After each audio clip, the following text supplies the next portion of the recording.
Salut à tous, comment allez-vous? J'espère que ça va. Chez moi aussi ça va, on rend grâce.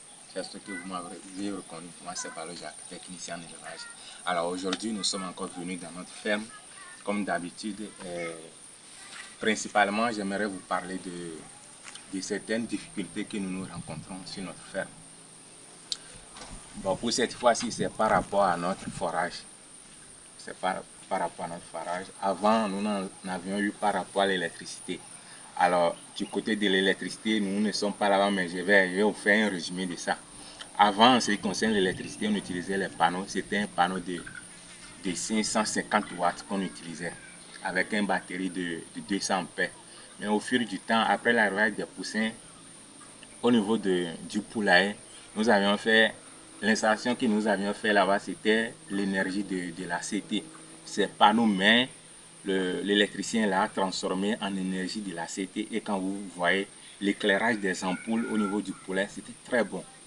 Alors nous on pensait que c'est fini, mais au fil du temps, après la réveil des poussins, maintenant si on allume toutes les lampes, parce que toutes les lampes font pratiquement vingtaine, donc si on les allume maintenant à partir de 0 et en allant, notre régulateur de charge saute. Et si ça saute, c'est les lampes dans le poulet, c'est-à-dire là où l'électricien a transformé en énergie de la CT, ce sont ces lampes-là qui s'éteignent. Et les autres qui étaient reliées directement aux batteries, c'est-à-dire les autres que nous utilisons, les autres qui n'étaient pas, dont l'énergie n'était pas celle de la CT fonctionnait. Est-ce que vous voyez? Donc au fil du temps, on a dit, ah, si c'est comme ça, il fallait doubler le panneau. Donc on a maintenant acheté un autre panneau de 550 watts encore. Et c'est ça que nous utilisons présentement. Donc présentement, nous avions deux panneaux de 550 watts x 2, ce qui veut dire que 1100 watts. Et la batterie est de 200 ampères. Et actuellement, tout est stable. Donc nous avons l'électricité 24 heures sur 24 heures. On peut faire, on peut utiliser ventilo, utiliser télé, c'est-à-dire on fait tout maintenant. Dans une ferme, surtout côté énergie, côté électricité, il faut savoir faire la part des choses.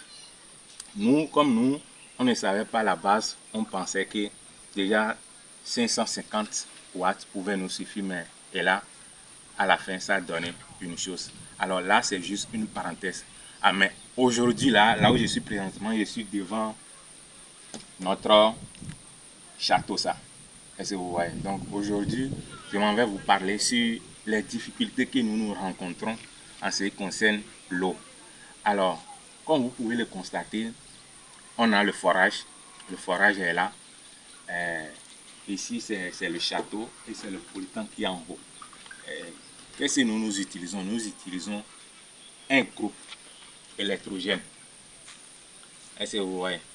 Donc nous utilisons un groupe électrogène pour pouvoir tirer l'eau dans le forage.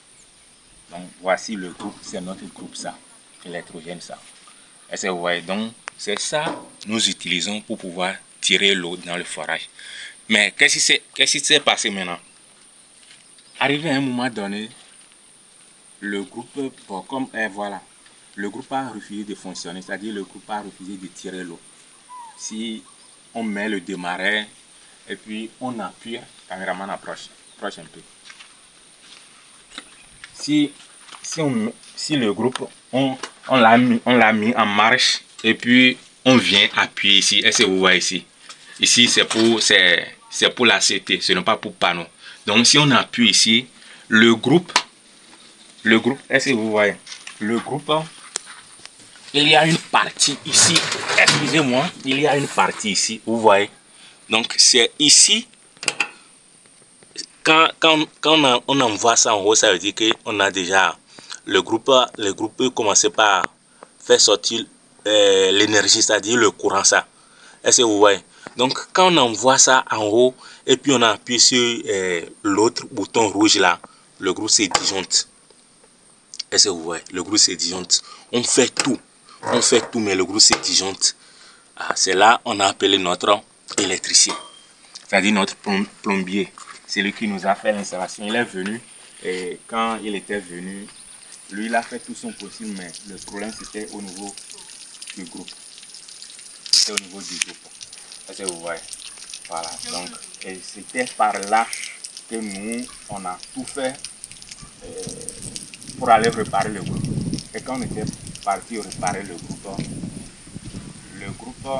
arrivait à un moment donné, les mêmes problèmes voulaient encore aussi se reproduire.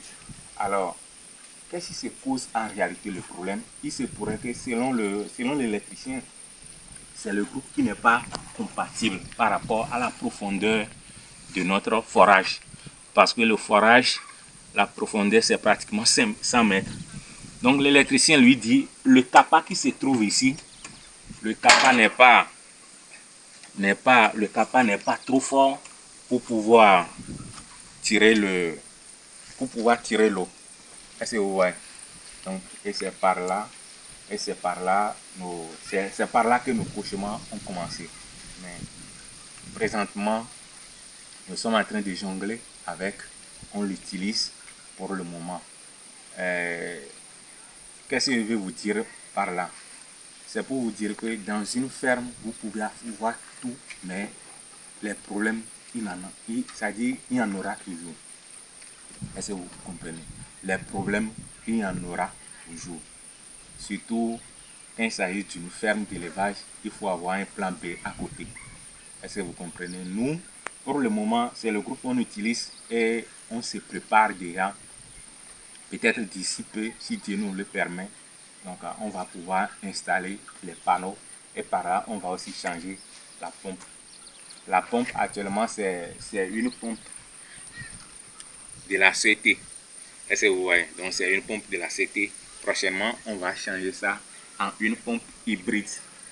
Une pompe hybride, c'est ça qu'on utilise pour les panneaux solaires. Est-ce que vous voyez? C'est ça qu'on utilise pour les panneaux solaires. Donc prochainement, par la grâce de Dieu, on va changer ça d'ici peu. Est-ce que vous voyez? Alors, suite à ça, avant nous avions deux polytanks. Mais quand si on utilisait l'eau qui est dans le petit polytank, ça veut dire qu'on est en train d'utiliser l'eau qui est aussi dans le grand polytank. Est-ce que vous voyez? Donc ce qui a fait que on a acheté cette vanne pour pouvoir bloquer l'eau ici. Est-ce que vous voyez? Donc si on le bloque ici, ça veut dire que si on utilise l'eau du petit polytank, si l'eau est terminée là-bas, c'est après ça qu'on va commencer par utiliser l'eau du grand polytank. Est-ce que vous voyez? Voilà. Et avec ça, on est un peu en sécurité, je peux dire, mais pas totalement.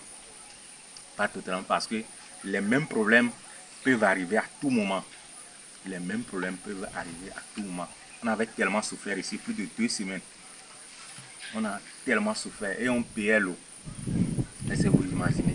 Même payer l'eau n'est pas le problème. On dépensait du carburant. Est-ce que vous voyez?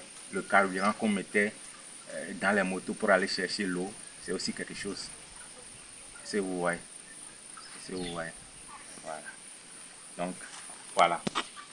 C'est ça qui nous a permis au moins de respirer un peu. Parce que désormais, on sait que si on utilise l'eau pour le petit polytank jusqu'à se terminer, on peut remplir. On peut remplir en même temps. Si l'eau du petit polytank est terminée, on peut remplir en même temps. Or, avant, il n'y avait pas ça. Si tu utilises l'un, l'autre sera en train de se vider en même temps. Si tu utilises le grand, le petit sera en train de se vider. Si tu utilises le petit aussi, le grand sera en train de se vider. Est-ce que vous voyez? Donc c'est cette vanne qui nous a permis de mettre la différence entre les deux. Si on utilise le petit, on sait que c'est le petit on utilise. Si on utilise le grand, on sait que c'est le grand on utilise. Est-ce que vous voyez? Voilà. Ici, c'est le petit polytank qui est ici.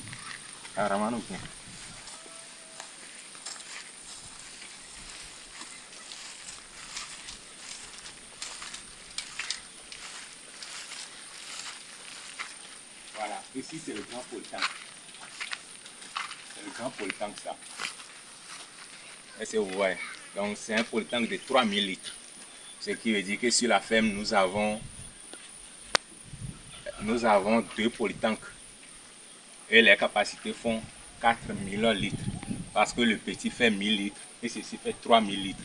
Donc les deux font 4000 litres d'eau. Est-ce que vous voyez? Voilà, c'est le grand ici. Avant, si on ouvre le robinet ici, ça veut dire qu'on est en train d'utiliser le grand. Mais en même temps, si vous prêtez l'oreille au petit polytank, c'est-à-dire par les tuyaux, vous allez sentir que l'eau est en train de circuler pour venir directement ici. Est-ce que vous voyez? L'eau est en train de circuler pour venir directement dans le grand polytank. Donc c'est grâce au van que je viens de vous montrer, c'est grâce à ça qu'on a pu faire la différence entre les 2 polytanks. Donc prochainement, si nous-mêmes on décide d'utiliser l'un, on sait que c'est nous-mêmes qui sommes en train d'utiliser tel polytank. Est-ce que vous voyez? Sinon en réalité l'eau qui reste dans ce polytank de 3000 litres, c'est un lot de... C'est une eau de... Excusez-moi, c'est une eau de réserve. L'eau qui reste dans ce polytank, c'est une eau de réserve. Voilà. C'est une eau de réserve. Parce que ce qui s'est passé, on n'a pas voulu que ça se reproduise encore. Est-ce que vous voyez? Donc c'est pourquoi on a payé cette vanne pour pouvoir mettre la différence entre les deux. Donc l'eau qui reste ici, c'est une eau de réserve. Même si par moment, on sera en train de l'utiliser pour les poules parce que les poulettes sont ici. Est-ce que vous voyez? Les poulettes sont dans ce poulailler. Voilà. Donc c'est un peu ça. C'est un peu ce que j'aimerais vous partager. C'est un peu nos difficultés que j'aimerais vous partager ce soir. Alors, si vous avez aimé la vidéo, n'oubliez pas de s'abonner. Et il faut activer la cloche de notification pour ne plus manquer de nos prochaines vidéos. Merci beaucoup et à la prochaine.